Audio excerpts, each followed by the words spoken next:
Анан дагы бир акыркы бир насаатым, иншалла мага да керек, баарыбызга эле керек. Өзгөчө акыркы күндөрү мынакей үй бүлө баш кошкондор тез эле бузулуп кетет. Ажырашуу көп болуп атат. Бул кайгы, бул трагедия бул. Мусулман адам эмне үчүн ажырашат эми?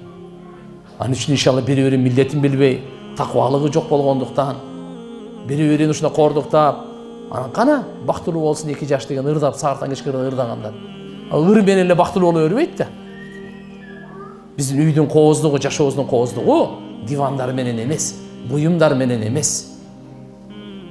Такыбалык менен, жакшы мүнөз менен, күйөөлөрү аялына, аялы күйөөлөрүнө жакшы алхамдулилля мамиле менен, такыбалык менен диндар үйдө намаз окушсун чогуу. Балдарыбызга ошолорду үйрөтөйлү, кичинесинен кыздарыбызды жолука үйрөтөйлү. Кичинесинен кыздарыбызды уяттуулук, ата-энесине, күйөөсүнө кандай кызмат кылганды үйрөтөйлү. Балдарыбызды кичинесинен үйрөтөйлү. Үй бүлөнү кантип сакташ керек, кантип түзүш керек, кантип бекемдеш керек, турмушту кандай куруш керек. Болор болбогон нерсеге эле чыдай албай эле деп эле ажырашып кетип эле, же аялын таштап Москвага кетип калган, Россияга кетип калган, 2 жылдан бери, 3 жылдан бери келе элек. Болбойт да. Ушу кантип жашоо болсун? Динди карап жашайлы да. Ошон үчүн иншалла карап туруп, сабырдуулук менен.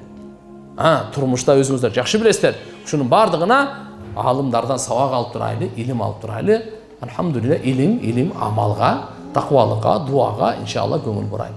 Анан кийин мына жердеги кайненелерге келиндердин кызматы боюнча